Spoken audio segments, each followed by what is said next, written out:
하나님 말씀 나홈스 2장입니다. 나홈스 2장 1절에서 끝절까지 말씀 교독합니다. 1절 말씀 제가 먼저 받들어 봉독드립니다. 파괴하는 자가 너를 치러 올라왔나니 너는 산성을 지키며 길을 파수하며 내 허리를 견고히 묶고 내 힘을 크게 굳게 할지어다.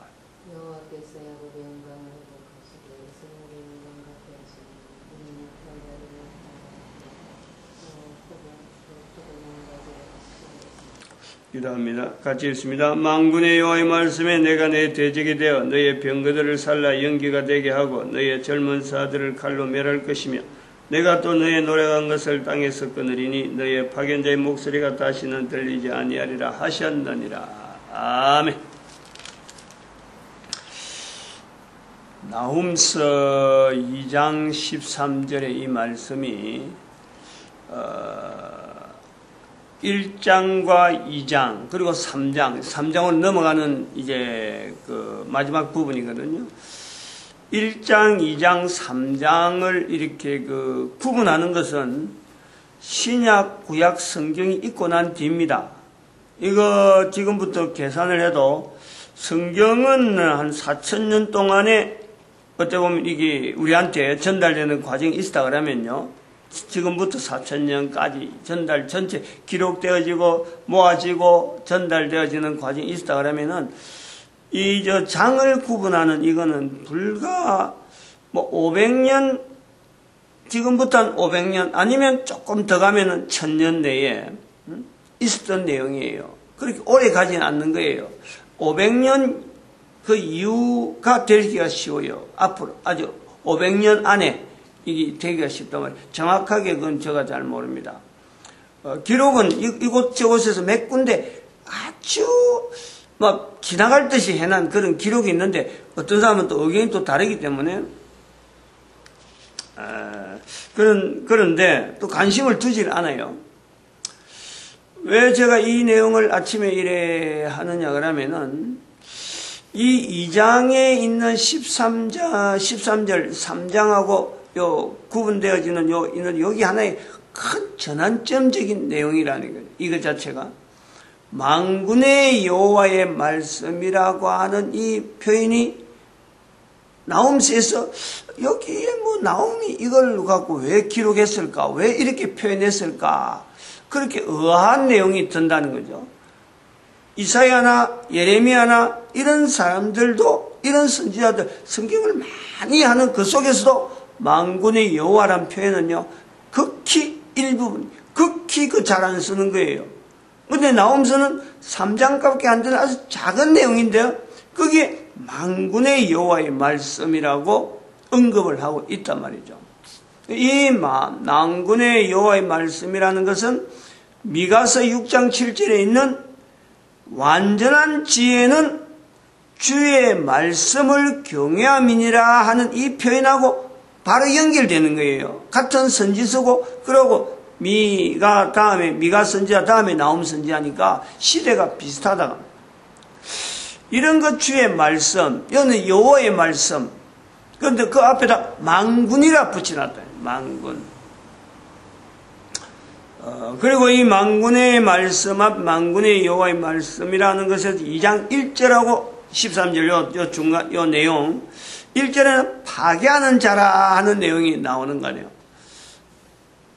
요걸 오늘 아침에 좀 정리를 좀 분명히 좀 짧은 시간이지만 한번 정리를 할 테니까 지금까지의 내용의 전체적인 어떤 정리할 종합이다 이래 볼 수도 있죠. 파괴하는 자가 여호와의 말씀에 이렇게 이제 두 가지로 우리 볼 때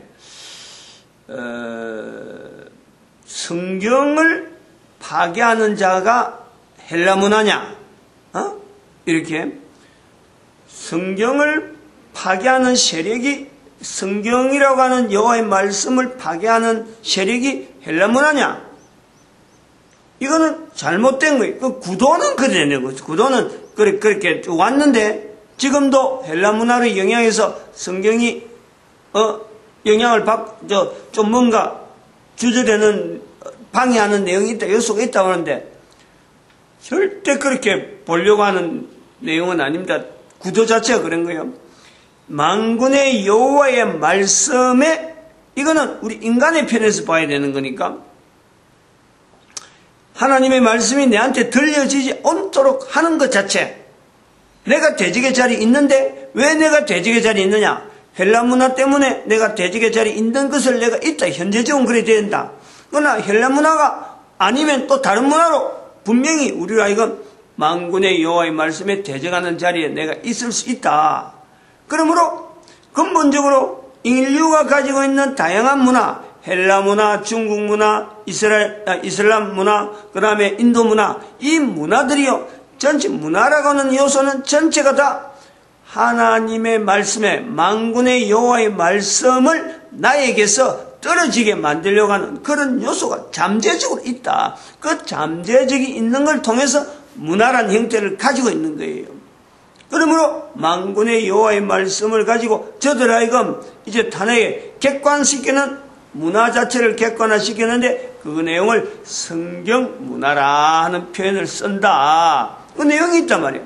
그럼 성경 문화에서 근본적으로 파괴하는 자의 자리에, 만군의 여호와의 말씀을 파괴하는 자의 자리에 있는 것은 뭐냐? 그게 파괴한 자의 목소리라고 부를 수 있는 사탄이라, 사탄. 본질적으로 인간의 존재와 인류의 현재 지금 이루어지고 있는 이런 형상에 본질적으로 인간이 마음에 하나님은 두기를 싫어하고 하나님의 명령을 자꾸 멀리 가고 만군의 여호와의 말씀을 듣지 않으려고 하는 개인의 이 자리는 무엇에 어디에 제일 영향을 받느냐? 사탄의 영향을 받는다. 이 사탄의 영향이라는 것을 개인적으로는 사람과 사람 사이에서 주어지는 언어, 말, 이 말에서부터 불신이 생기게 만들고, 그리고 개인의 어떤 질서, 위에 사람과 아래 사람의 질서, 조상과 후손에 대한 질서, 조상이 남긴 것을 반드시 후손이 따라야 되는데 반드시 따라야 될 것도 있고 따라하지 말아야 될 내용도 있을 때에 여기에서 바르게 판단해야 되는데 바르게 판단하지 못하도록 개인의 욕심에 따라서 자기 형편에 따라서 이걸 바꿔버리는 이런 일들은 누구를 통해서 되어지느냐? 사탄의 역사다. 사탄은 존재자, 그 사탄의 존재성이 이게 사람보다도 개인 한 사람이 코로 숨을 쉬면서 살고 인식되어지는 이 과정보다도 훨씬 전에부터 존재되어지고 한 개인의 이 땅의 삶을 여러 가지 가는 중에 100년, 1000년이라 하더라도 1000년이라는 기간이 있다더라도 사탄은 그보다 훨씬 더 오랜 동안의 계획을 가지고 그 개인에게요 하나님의 말씀을 듣지 않게 하려 하는 이 계략이 항상 있기 때문에 인간이 그걸 당할 수가 없어요. 개인이 이제 그런 것을 성경을 통해서 예수님께서 사탄의 정체를 드러냈기 때문에 우리가 감히 사탄의 이 어떤 계략을 어떤 파견자의 목소리를 대항할 수 있는 분명한 우리 개인의 능력이 있다. 이거를 능력 자체를 내가 있다라는 그 근거를 어디서 이야기할 수 있느냐? 성경 문화에서 성경의 안에서 우리가 그 요소들을 찾아서 그 개인이 하나의 무장을 하면은요 반드시 그래 되는 거예요. 그런 무장을 하는 삶을 살려고 하는 것을 우리는 선지자라 하는 삶에서 하나의 그 어떤 개체를 여기 이름을 갖다 붙인다. 이런 이름을 갖다 붙이는데 지금 이런 내용을 대한민국에 있는 목사 한 사람이 이렇게 나름대로 아침마다 이렇게 예를 써서 말하는 것은 한 개인에서부터 시작되어지는 이 선지자적인 기능이 우리 모든 대한민국이 지금 현재 대한민국이라고 하는 어떤 이 자리에 이것을 개인이 다 받아주길 바란다. 이 받아주는 자세, 이런 문화의 형성, 이런 문화의 형성이 있을 적에 우리는 그런 것을 두고 열방의 선지자라는 하는 이 구조를 우리가 가지고 있다는 거예요. 우리 민족이 가지고 있다는. 다른 민족, 다른 한반도, 이거는요, 다른 한반도라기보다는 다른 나라의 사람들에게 적용하기에는 이 언어가 안 맞아요. 우리나라에게만 가능하다. 왜 그러냐면은 우리나라의 역사, 수천 년의 역사하고 관계되는 거예요. 그냥 내가 목사가 지금 뭐 한 100년도 안 되고 또 이런 내용을 깨달은 것이 한 5, 6년밖에 안 되는데, 이걸 지금 내가 깨달아서 내가 선포했다고 해서 이제부터 되어진다. 이런 게 아니에요. 기록은 에레미야 1장 5절에 있는 내용을 가지고 수천 년 전에 벌써 기록이 되어져 있는 내용을 가지고 대한민국의 이 말씀의 기록하고 대한민국 역사하고 전혀 다르지만은 우리 대한민국이 가지고 있는 또 다른 역사의 발자국을 비추보면요. 바로 열방의 선지자는 오늘날 대한민국을 두고 분명히 하나님께서 언급해 놓으셨다라는 거죠. 이걸 우리 대한민국 사람들이 이걸 받아들여야 될 그런 요소로 제가 지금 아침에 지금 준비한 내용을 지금 좀 설명을 하려고 해요. 열방의 선지자의 자리에 있다라는 것을 지금부터 오늘이 12일이라네요. 2015년 8월 12일입니다. 오늘이 아침이에요. 그러면은 8월 14일이 금요일이에요. 8월 15일이 토요일이에요. 2015년 8월 15일 이날이 광복 70주년이라 그래가지고 국가가 그냥 뭐 공휴일을 국경일을 해서 지금 넘어왔으니까 넘어왔는데 금년 70주년은 특별하다 이래가지고 행사를 뭔가 하려고 토요일이니까 토요일은 쉬는 날이니까 그 앞에 있는 8월 14일을 임시 공휴일로 국회에서 이거는 대통령이 바로 대통령령으로 결정을 해서 반포를 했어요. 8월 14일 날.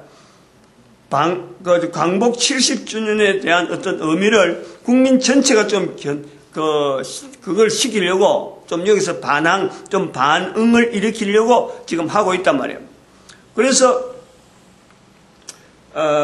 특별히 그 70주년의 지나면서 통계청에서 대한민국 광복 70주년에 있었던 그동안에 변형된 것, 바뀌어진 내용, 이런 내용을 지금 매스컴에서 계속해서 몇 가지 내용들을, 요소를 이야기를 하고 있어요. 그래서 제가 그걸 어저께 인터넷에 들어가서 통계청에 들어가서 통계청 들어가고 그 자료, 보고서를 한번 쭉 다 못 읽어보고 한번 쭉 검토해 보니까 PDF 파일로 되어 있었는데 그게 보니까 경제 부분, 사회 부분, 환경 부분 세 부문에 대해서 이거를 다른 나라하고 우리나라하고 변화된 거, 또 우리나라가 어떻게 변화되는데 연도에 따라서 어떻게 변화, 이런 걸 아주 막 40몇 페이지가 되는 양이 아주 분량이 커요.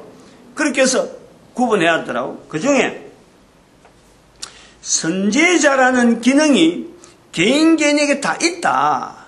요거 하나를 분명히 요소를 가지고 그리고 또 대한민국이 열방의 선지자라는 것을 분명히 인식시키기 위해서 다른 어떤 행사도 지금 참여하지 않고 이 자료만 가지고 지금 여기 자료 페이지 하나만 있는 거예요.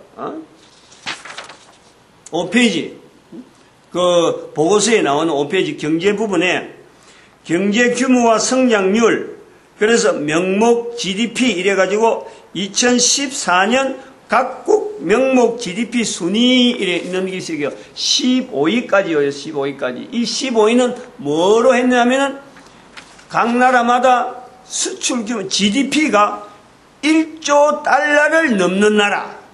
2014년 현재 그런 거예요.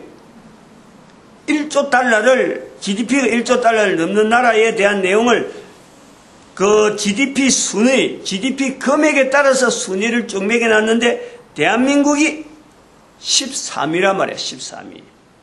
13위로 돼 있어요. 1억 4,100만 이게 1조네. 1조 4,103억 8,300만 내가 단어도 GDP에 하도 다루지 못하는 단어 이 자료. 그래서 미국은 17조에 17조. 그게 그저 미국이 1위란 말이에요. 1위. 그래서 나오는데 미국 1위, 중국, 일본, 독일, 영국, 프랑스, 브라질, 이탈리아, 인도, 러시아 연방, 캐나다, 호주, 한국, 스페인, 멕시코. 한국 다음에 스페인하고 멕시코가 있다는 것에 주목이 되어지는데, 이렇게 그 GDP 순위에 따라서만 해놨어요. 근데 제가 제 나름대로 보는 또 나름대로 품질관리 기사 자격증이 있는 사람이니까 이 데이터를 다르게 보는, 이 자료만 보면은 그냥 단순하게 GDP 순위, 우리나라의 GDP 순위밖에 안 되는 거예요. 그러나 선지자라는 것은 이런 자료를 보고도 이 자료 속에 있는 방향, 앞으로 어떤 방향이 있을 것이다 라는 것 자체를 내 개인의 어떤 경험을 가지고 이야기를 하는 것이 바로 이게 선지자라.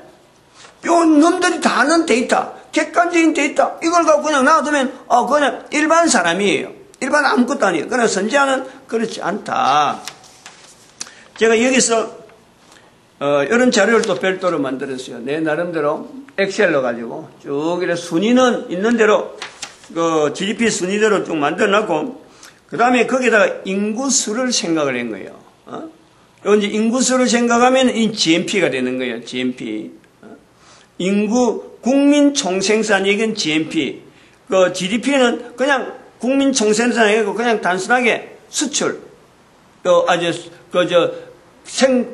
GDP, 생산, 전체, 국가 전체의 어떤 생산 금액, 이렇게 되어진 게 GDP, 이렇게 된 거, 국가 어떤 일에 한 사람 한 사람의 그 국민으로 계산했을 적에 국민 수하고 연결하면 이게 GNP가 되는 거예요.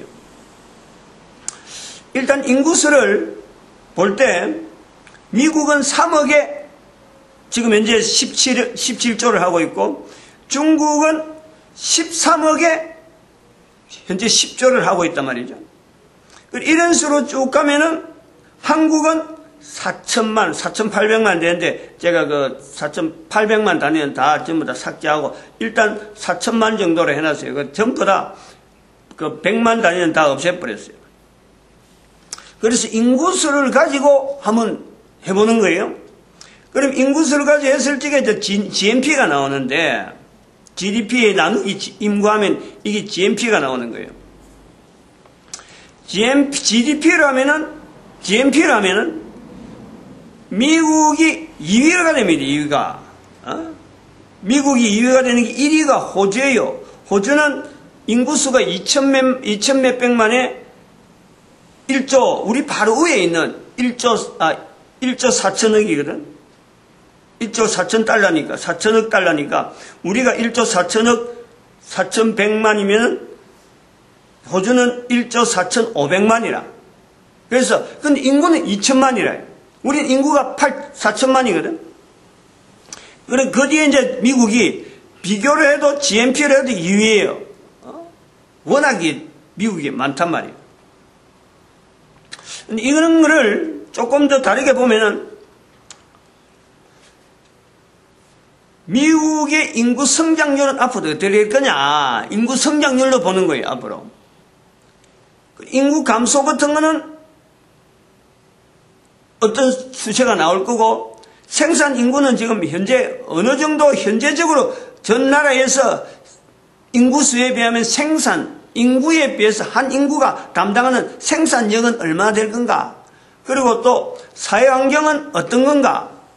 생산되어진 역사, 얼마나 그 나라가 이런 그 GDP를 형성하는 역사는 얼마나 오래돼가지고 지금 여기 왔는가? 이런 요소들을 하나하나 제가 자료가 여기에 대해서 연구를 많이 해서 그런 건 아니지만 대략적인 개념을 가지고 이렇게 좀 분리해 놨단 말이에요. 이렇게. 그런 식으로 분리해 놨거든. 그래서 이걸 갖고 이제 내가 혼자 좀 비교를 해보는 거예요. 미국은 앞으로 어떻게 될 거냐. 중요한 건 한번 생산 역사하고 인구 성장률을 보는 거예요. 그리고 그 나라가 가지고 있는 생산력, 얼마나 많은 사람들이 생산을 하려고 애를 쓰느냐, 이런 였어요. 미국이 현재 전 세계 17조라고 하는 어마어마한 그 어떤 규모를 가지고 있지만은 생산 역사가 200년이라. 생산 인구에서 볼 때는요, 비율, 한 국민이 담당하려고 하는 그 생산의 어떤 그 기여는요, 미국이 최대예요. 어쨌든 그 못 따라와요. 그 구조라든지 그 사고방식이나 이런 걸 할 때요, 전 세계 인구 가운데 미국을 따라올 만한 나라가 없어요, 현재. 역사라든지 모든 걸 다 집어도 그래요. 그런데 딱 치명적인 것은 미국의 인구 감소율이에요. 이걸 놓치면 안 돼요. 미국의 몰락이라는 이야기를 계속했는데 미국의 생산은요, 인구 성장률하고 반드시 밀접한 관계가 있어요. 그런데 이 인구가 미국은 생산에 대한 거는 제대로 지금 힘을 발휘하는데, 그거는 아마 이것 때문에 발목이 잡혀서 그 2015년에 6월 26일 날 그 동성 결혼 합헌하는 그 때문에 앞으로 인구가 급격하게 미국은 감소한다. 그 요소 때문에 미국은 차츰차츰 몰락의 길을 갈 거다 하는 것을 보고, 또 하나 요소에서 중요한 요소를 우리가 이게 벌써 시간이 이래는 할 수 없네요. 여기서 끝냅시다. 내일 또 연속할 수 있기를 바랍니다. 끝냅니다. 기도합니다. 할렐루야.